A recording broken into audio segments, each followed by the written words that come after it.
할렐루야.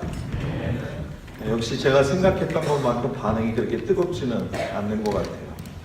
십자가의 길, 여러분들이 오늘 굉장히 중요한 행사를 했는데 저는 솔직히 87학번으로서 여러분들하고 함께 나눌 수 있는 시간이 그렇게 경험이 많이 있는 사람은 아닙니다. 근데 다만 학교를 사랑하고 또 여러분들을 사랑하기 때문에 진심 어린 마음을 가지고 왔고 또 하나님께서 인도해 주셔서 여러분들한테 은혜가 있기를 주의 이름으로 축복을 드립니다.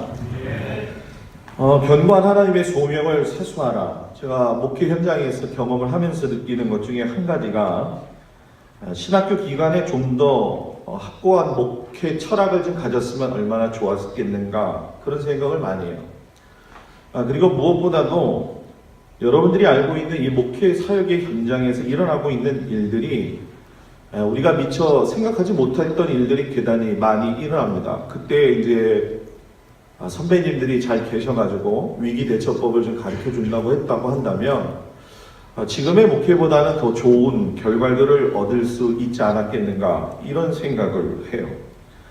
자, 여기 여러분들 앉아있는데 제가 한번 여러분들한테 질문을 해볼게요. 여러분들이 누구냐는 거예요. 여러분들이 왜 이 자리에 나와서 하나님 앞에 예배를 드리고 있고 무슨 목적을 가지고 이 귀중한 시간에 여기에 나와서 시간을 하나님 앞에 드리느냐. 아마 이 질문에 대해서 여러분들은 각자 자기가 가지고 있는 신앙 고백들이 있을 겁니다. 하나님의 내가 소명을 받았습니다. 선지 동산으로 불러주셨습니다. 나는 예비 목회자입니다. 또 이제 저희 아버지가 목회자였기 때문에 제가 또 본의 아니게 오기도 하였습니다. 이렇게 얘기할 수 있는 사람들도 있겠죠. 그런데 분명한 것이 있는데 하나님께서 부르셨다는 소명의 확신이 없다면 이 귀한 시간에 여러분들이 여기에 앉아 있을 필요가 없습니다. 그리고 세상의 현장으로 그냥 들어가서 세상 사람들과 함께 살면 됩니다.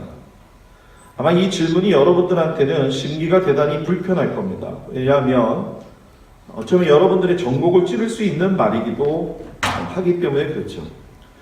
여기 서 있는 저도 그렇지만 여러분들도 지금 우리가 살고 있는 이 불확실한 세대 가운데에서 복음을 전하는 자로서의 사명으로 부르심을 받았다는 것은 결코 쉬운 일이 아닙니다. 특별히 우리가 소명자의 삶의 그 사명을 갖다가 사수해야 되겠는데 우리가 소명감이라고 하는 것 자체를 시간이 지나가면 갈수록 확고하게 다져놓아야 되는데 우리가 신학생이라고 하고 또 목사들이라고 하지만 일선에서도 요즘 말하기에도 부끄러운 일들이 많이 일어나고 있는 것이 사실입니다.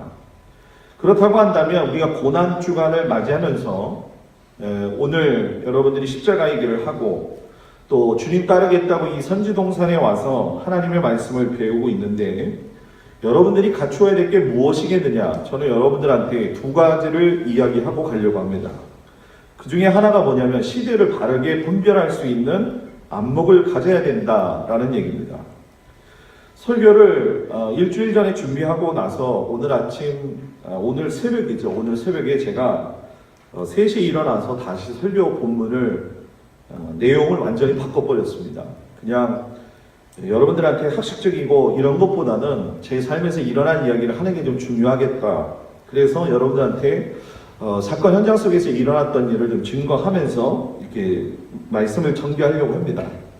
제가 87년도에 입학하고 나서 채플실에 가서 처음으로 하나님 앞에 감사의 기도를 드렸습니다. 그때 기도하면서 제가 불렀던 찬송이 지금도 생각이 나고 있는데 겸손히 주를 섬길 때 괴로운 일이 많으나 구주연에게 힘주사 잘 감당하게 하소서. 그 찬양을 부르는데 얼마나 많은 눈물을 흘리면서 내가 주님을 위해서 죽겠다고 살겠다고 정말로 하나님 앞에 많은 기도를 했습니다. 그런데 신학생 초기에 제 욕심인지 모르겠지만 그 부르심에 대한 분명한 하나님의 그 콜링이 있었지만은 그때 그 당시에 앞으로 다가올 시대에 대해서 예측하지 못하고 너무나도 어린 나이에 소명이 무엇인지 잘 모르고 내가 하나님 앞에 섰다. 지금 지나고 나니까 그런 생각이 들어요. 더군다나 중요한 건 목회자는 만들어지는 것이고 또 목회자는 훈련을 통해서 자기 것을 포기할 줄 알아야 되는데 그 당시에 저는 너무나도 어리석고 교만했고 또 이기주의적이었고 다분히 감정적인 사람이었습니다.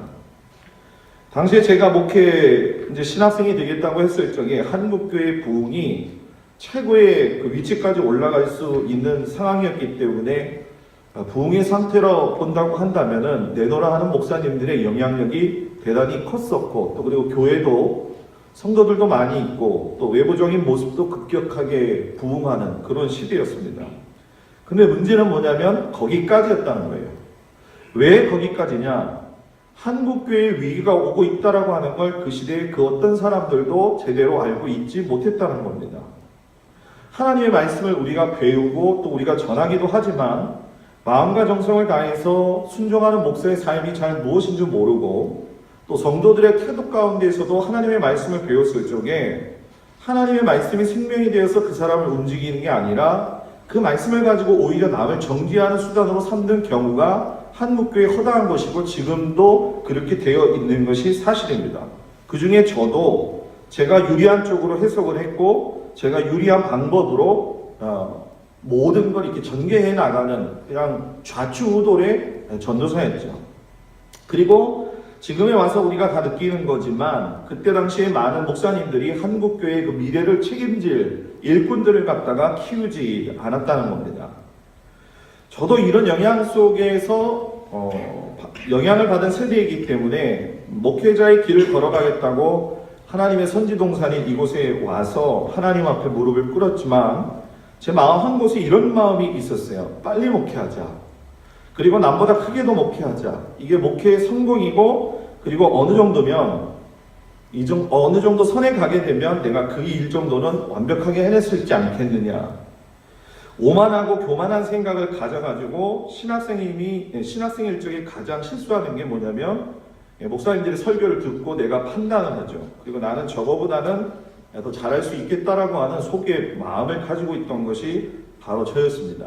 그러니까 87학년도 때 학내 사태가 대단히 많이 있었는데 그때 하나님의 공의라는 입장 하에서 학교를 사랑하고 주님의 뜻을 이룬다고 해서 많은 친구들이나 저도 마찬가지지만 대방신앙이나 민중신앙 이런 것들에 이제 모두 다 심취해 있었던 상황이고, 그리고 목회자의 소명이라고 하는 그 이름 하에서 전도사 생활을 하면서 목회 실습이라고 하는 것을 나가긴 했지만 실질적으로 저에게 도움을 줄 수 있는 어떤 그런 멘토되는 목사님들은 하나도 없었다는 거예요. 인천에서 제가 교육전도사 하는 도중에 전라도에서 아주 시골인데 개척을 하라고 하는 조건이 생겼어요. 그래서 개척 작업을 마련해 가지고 내려갔습니다. 뭐 다른 이유 없습니다. 빨리 목회해서 서울로 올라오고 부목사 수순을 밟고 내가 좋아하는 부흥사로서의 목회적 소명을 한번 내가 감당해 보자. 저는 아버지가 장로님이기 때문에 장로 출신의 아들이 목회자로서 거창하게 하나님의 이름을 운운하면서 어느 정도 위치에 설 수 있도록 노력해야 된다라고 하는 그 압박감이 항상 있었어요. 자, 제가 왜 여러분들한테 제 허물을 이야기하느냐면 예수님을 따르는 제자들의 모습에도 이런 모습이 있고 저와 같이 또 여러분들과 같이 그런 모습이 있다는 얘기입니다. 성경에 보면 예수님을 쫓아다니던 사람들이 많게는 큰 무리라고 이야기를 했고 70인의 제자들이 있고 또 12명의 정예부대 제자하고 3명의 친애하는 아주 중요한 친구들의 제자가 있었죠. 근데 문제는 뭐냐면 수많은 군중들이 또 제자들이 예수님을 쫓아다녔었지만은 그들이 예수님께서 이 땅에 왜 오셨는가에 대해서는 잘 몰랐다는 얘기입니다.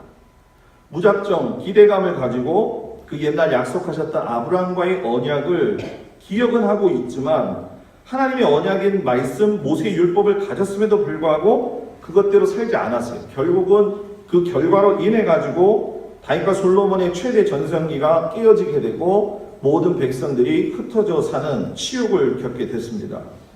그때 구약의 이제 말라기가 끝나져 가면서 영적인 암흑기 시대에 들어갔다는 건 여러분들 다 잘 알 겁니다.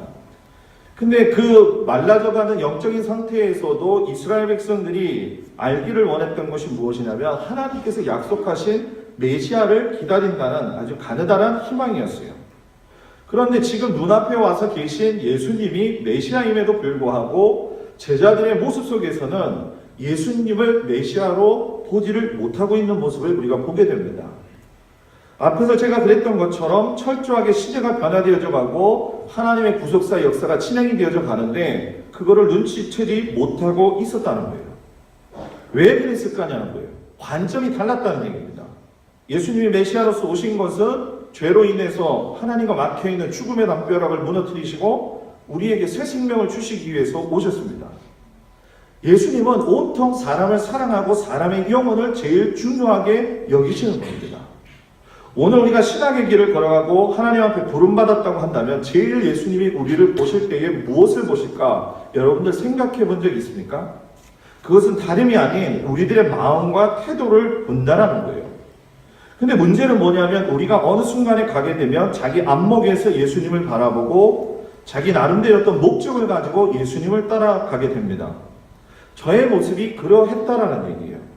그런데 저의 모습뿐만이 아니라 그때 누군가가 나한테 그렇게 하면 안 되지 전도사님 라고 이야기했다면 저는 아마 바뀌었을 겁니다. 그런데 그 누구도 그런 부분에 대해서 선별하고 이야기하지도 아니하고 처음보다 동떨어진 생활들을 했기 때문에 제 어떤 그 소명의 견고함이 무너지기 시작을 했죠. 그래서 그 속에서 이기적인 마음들이 드러나오고 다듬어지지 못한 신앙의 인격이 드러나오게 되고 목회자로서의 부르심에 내가 응답을 했다고 했지만 아주 무척 많은 실수들을 하고 말았다는 거예요.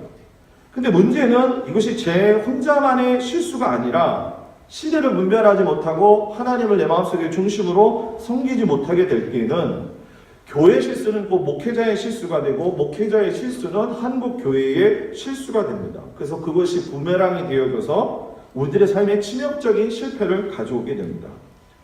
여러분 지금 우리가 한국 시대의 상황을 잘 좀 살펴봐야 됩니다. 여러분 입에 담지도 못한 일들이 지금 많이 일어나고 있죠. 준비되지 않은 부모들이 자녀들의 인권을 유린하고서 너무나도 많은 아이들이 지금 죽었습니다. OECD 국가 1위고 자살률도 여러분 1위입니다. 우울증, 두려움, 또 청년 실업, 그리고 가장 심각한 문제는 하나님께서 만들어 놓으신 생육하고 번성하라고 하는 창조 질서를 깨고 있는 소수자들에 대한 인권을 존중한다는 입장에서 동성애를 옹호하고 있는 시대를 지금 우리가 살고 있습니다. 근데 문제는 뭐냐면 여러분들이 이런 상황들을 간과하게 여기지 아니어야 된다는 거죠. 왜냐하면 세상은 원래 악했기 때문에 그럴 수밖에 없다고 치부하기에는 한국교회와 목사들이 대안이 없다는 사실이고 하나님의 교회가 오히려 이제는 세상을 갖다가 세상에서 지탄받고 있는 현실이 됐다는 거예요. 그래서 분명한 것은 주님의 몸된 교회를 섬기는 목사로 제가 부름을 받고 또 여러분들이 배우는 신학생으로 부름을 받고 또 가르치는 교수로서 또 부르심을 받았던 제일 중요한 거는 내 안에 본질적인 견고한 하나님의 소명을 사수할 수 있는 자기정화 능력을 상실해서는 안 된다는 얘기입니다. 자기정화 능력이 없으면 뼈아픈 마음을 가지고 하나님 앞에 서라도 그걸 가져야 됩니다. 이번에 큰 이슈가 되었던 전문 미래학자인 최윤식 목사가 한국교회 위기 상황에 대해서 이야기를 했죠. 근데 그것은 벌써 이미 예견되어졌던 일이고 또 여기 서 있는 저나 여러분들도 피해갈 수 없는 현실입니다. 지금 목회 현장에서도 실제적으로 나타나고 있는 것이 메가처치의 붕괴입니다. 제가 모시고 있던 목사님 교회도 빚이 80억, 85억입니다. 앞으로 10년 후에 우리나라를 봤을 적에 분당도 마찬가지겠지만은 부도 현상이 나고 있는 교회들이 지금 줄비하게 늘어설 겁니다.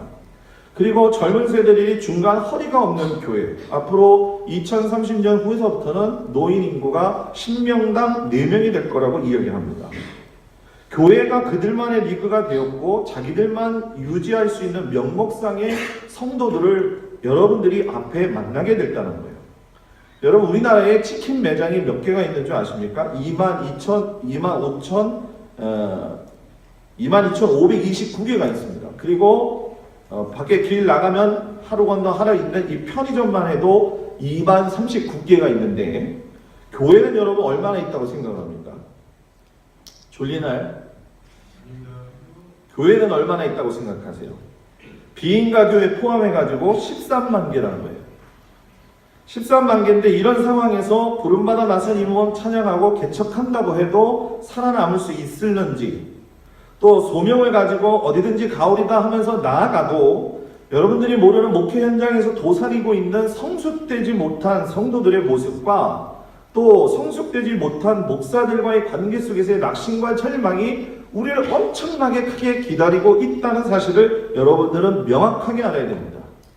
그렇기 때문에 신학생 때 제일 중요한 것이 무엇이냐면 지식적인 태도를 가지고 연마하는 것도 중요하겠고 교수님들을 존경하면서 같이 은혜스럽게 나가는 것도 중요하겠지만 제일 중요한 건 시대를 분별할 줄 알고 영혼을 갖다가 불쌍히 여기셨던 예수님의 마음으로 준비되어져야 합니다. 그러게 될 적에 여러분들의 사역의 현장에서 저와 같은 실수를 하지 아니하고 하나님이 주시는 안목을 가지고 견고한 하나님의 소명을 사수할 수 있다는 얘기입니다. 그리고 여러분들한테 결론을 드리면서 말씀을 이제 연기하겠지만 두 번째는 실패는 할 수 있습니다. 그런데 기죽지 말고 주님이 만나주신다는 것을 기억하라는 거예요.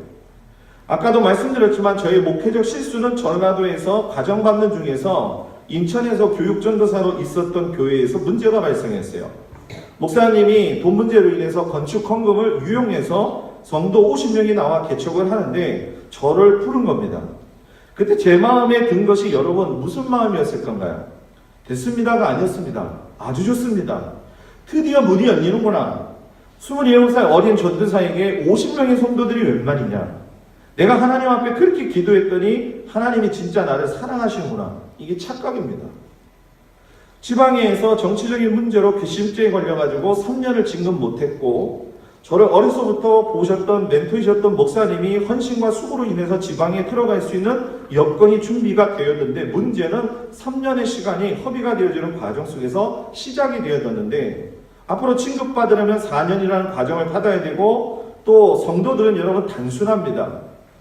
이 방송들을 또 보는 저희 패친들도 많이 있겠지만 이 성도의 내면 가운데에서 우리 한국교회가 가지고 있는 가장 고질적인 문제는 목사에게 순종하는 건 좋지만 복종을 해서는 안 됩니다. 목사는 숭배할 대상이 아니라 존경의 대상이 되어야 된다는 거예요. 근데 문제는 목사가 가지고 있는 축복권, 광단권에 대한 것들을 너무 크게 기대하기 때문에 어린 전도사에게 보일 적에는 아직도 4년이나 남았어?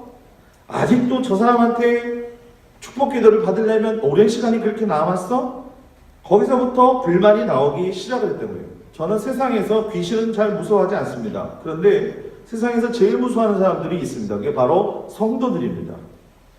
처음에는 장로님 그러면 너무너무 좋았습니다. 권사님 하면 은혜가 넘쳤습니다. 근데 목회 현장에 나가니까 제일 무서운 분들이 바로 그런 분들이었어요. 그래서 목회를 접기로 결단을 하고 버스 운전사를 이제 하려고 준비를 하던 중에 저희 이제 갓 태어난 큰 아이를 데리고 저희 집사람이 이제 교회 음악과죠. 음악과 9학번이었는데 저한테 그런 얘기를 해요. 당신은 목회해야 돼. 그 한마디 때문에 내가 그럼 예수님 때문에 가지 않고 당신 때문에 간다 해가지고선 강원도와 인접한 충청도에 아주 산골짜기로 들어갔습니다. 거기서 6년 동안 성도들한테 피 흘리면서 아팠던 여러 가지 아픔들을 갖다가 치료를 받고 그리고 감리교 3개 학교의 담임 목사님을 모시면서 여러분들도 잘 알겠지만 갑과을의 위치에서 도저히 이해하지 못할 목회자들의 그 횡포나 그런 어떤 도전적인 문제들 때문에 굉장히 많은 어려움들을 겪었습니다.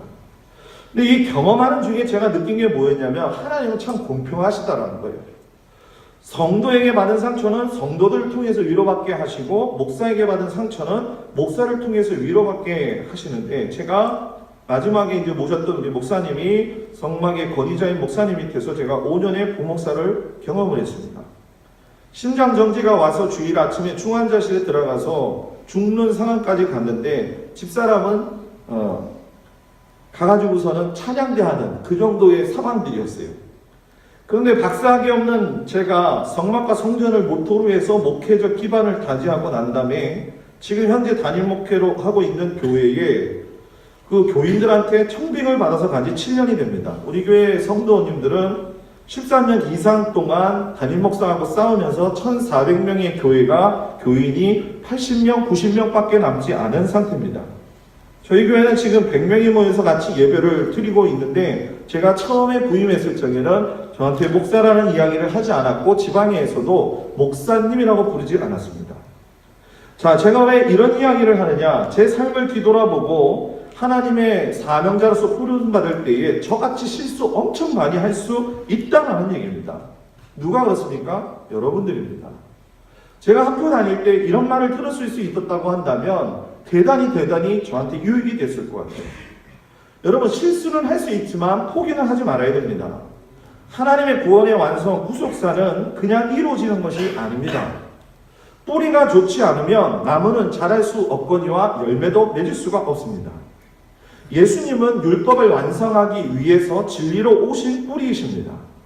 죄인된 우리를 위해서 이 땅에 오신 하나님의 아들 예수님도 자기의 그 아픔과 그 현실 속에서의 고난을 소명으로 받아들이고 감내하셨다는 거예요. 그것이 우리가 오늘 목회해야 될 이유가 되는 것이고 신학생으로서 정직하게 하나님 앞에 서야 될 준비가 되어지는 이유가 된다는 거예요.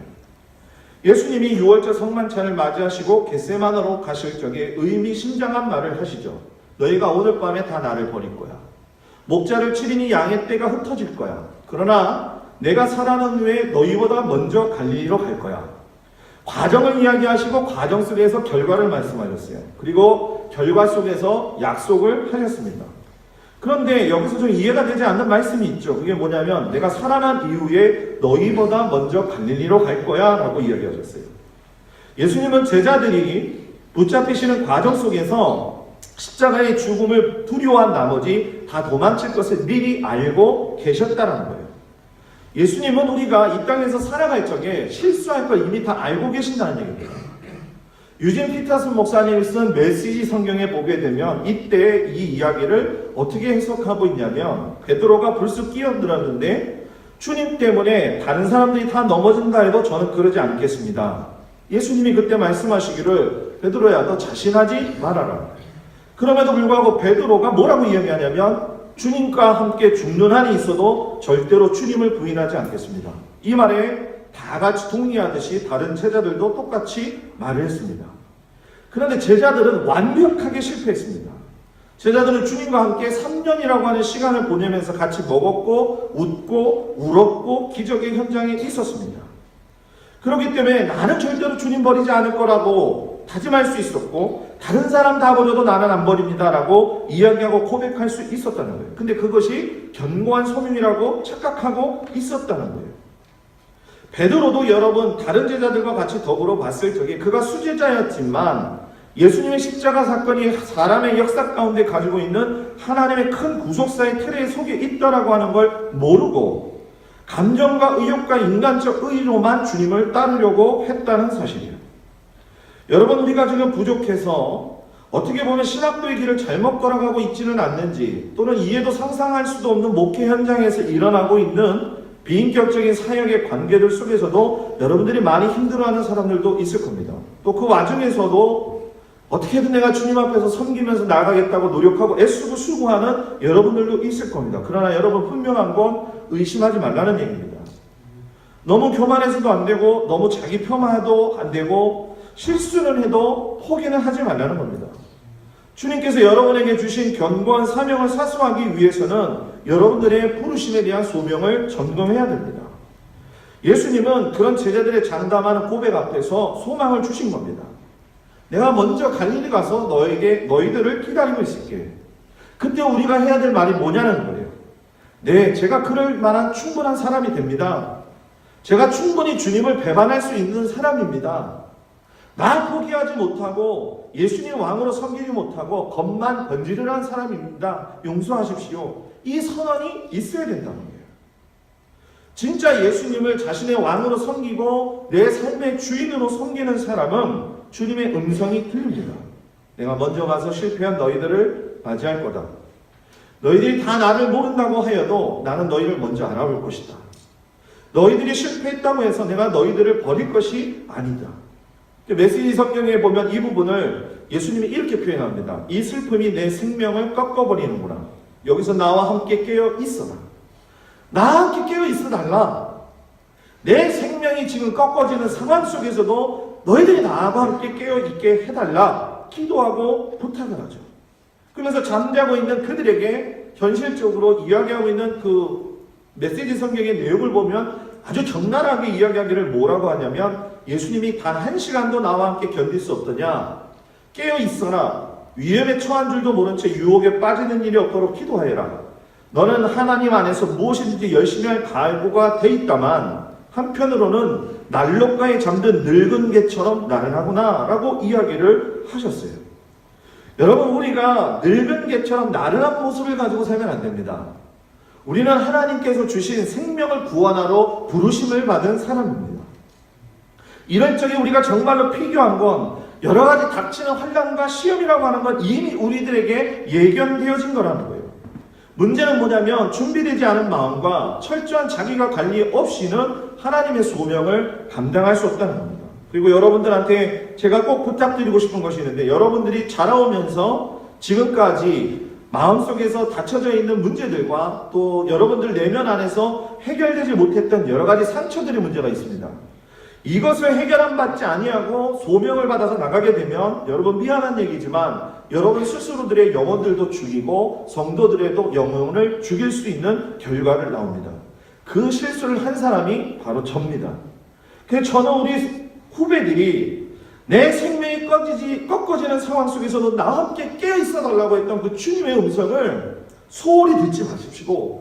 절대 낙심하지 말고, 내가 아무리 실수해도 포기하지 말고, 죽음을 이기시고 정복하신 그 주님께서 나를 예비하신 그 길을 위해서 그 나를 기다리면서 소명을 감당하기를 주의 이름으로 축복합니다.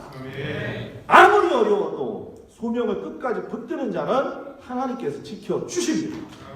강력한 하나님의 역사가 여러분들 가운데 있기를 주의 이름으로 축복을 드립니다.